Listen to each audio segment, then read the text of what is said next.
बुध हुए नीच के। नौ ग्रहों में युवराज बुध 7 मार्च को अपनी राशि का परिवर्तन करने जा रहे हैं तथा गुरुदेव बृहस्पति की मीन राशि में प्रवेश करने जा रहे हैं। मीन राशि बुध की नीच राशि है, जिसके कारण बुध अपनी नीच राशि में प्रवेश करेंगे, जिसके कारण बुध के जो कार्यकत्व का अभाव है उसमें निर्बलता आ जाएगी।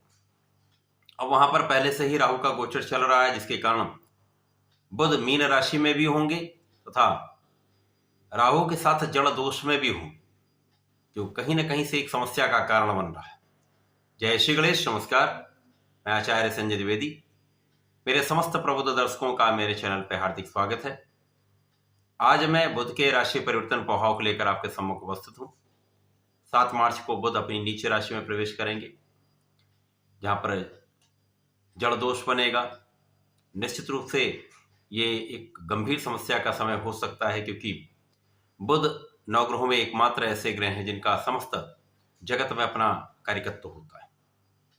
चाहे वो कोई इंडस्ट्री हो, चाहे वो कोई किसी प्रकार का कोई व्यवसाय हो, वाणी से संबंधित कार्य हो, ज्ञान शिक्षा से संबंधित कार्य हो, गणनाओं से गणित से संबंधित कोई कार्य हो, स्टैटिस्टिक्स का कार्य हो, जहां पर भी बुद्धि के प्रयोग से आप कार्य करते हैं वहां पर बुध का कार्यकत्व होता है। इसी प्रकार से जब आप बोलने का कोई कार्य करते हैं, शिक्षा देने का कार्य है, एस्ट्रोलॉजी का कार्य है, मोटिवेशनल स्पीकर्स हैं, तथा कला जगत का जितना भी कार्य है, गायन वादन नृत्य का कार्य बुध के कार्यकत्व में आता है।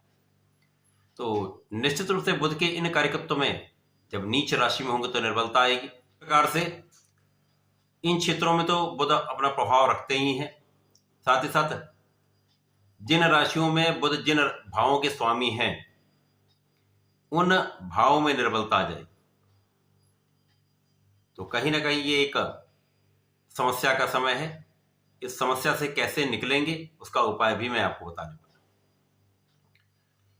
हूं। आज मैं वृश्चिक राशि के लिए बुध के इस राशि परिवर्तन का क्या प्रभाव मिलेगा, कहां पर किस प्रकार से आप लाभ ले पाएंगे, किस उपाय से सफलता मिलेगी, आपको कष्ट नहीं होगा, उन समस्त स्थितियों का मैं पूर्ण विश्लेषण पूर्ण तर्क के साथ करने जा रहा हूं।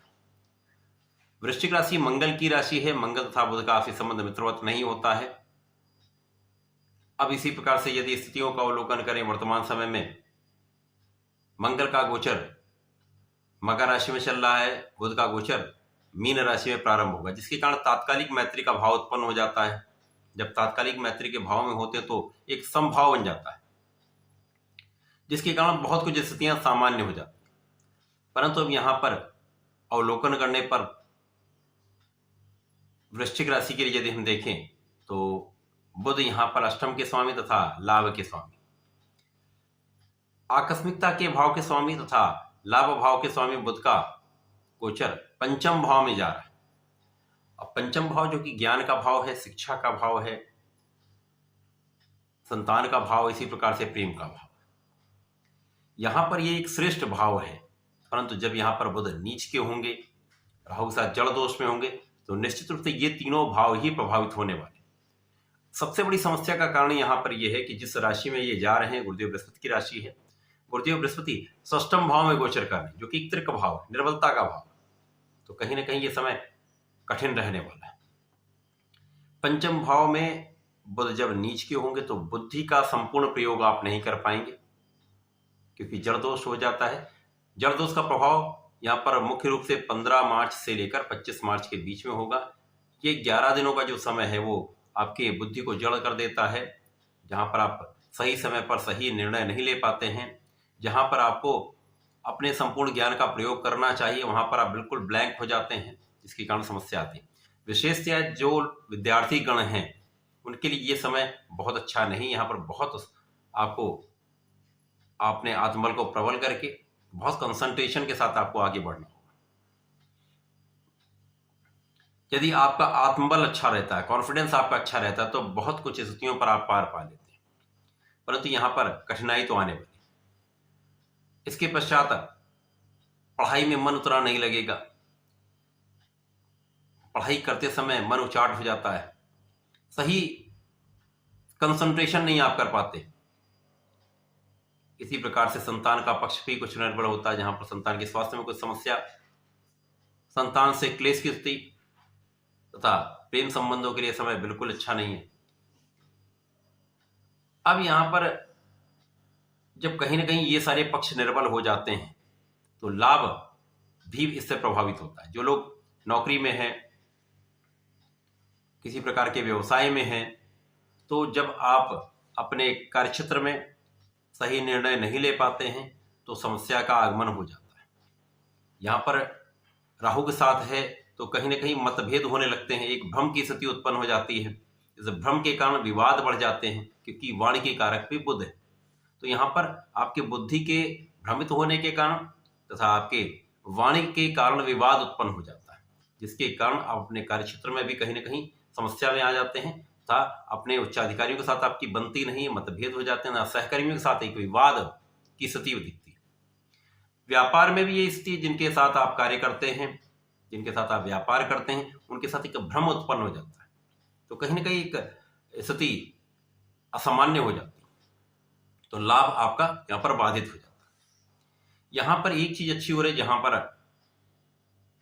आपके साथ जो स्वास्थ्य समस्याएं हैं वो कम हो जाएंगी, आकस्मिक कुछ लाभ हो जाएगा तथा यहाँ पर आपकी संपूर्ण सुरक्षा हो रही, यहाँ पर आप संपूर्ण रूप से सुरक्षित है। ये संपूर्ण रूप से आपके लिए एक श्रेष्ठ स्थिति बन रही। तो जहां पर बुध वृश्चिक राशि के लिए नीच भाव में जा रहे हैं, राहु के साथ जड़ दोष में जा रहे हैं, यहाँ पर वृश्चिक राशि के जातकों के लिए संकर मोचन की शरण में रहना सर्वश्रेष्ठ होता है।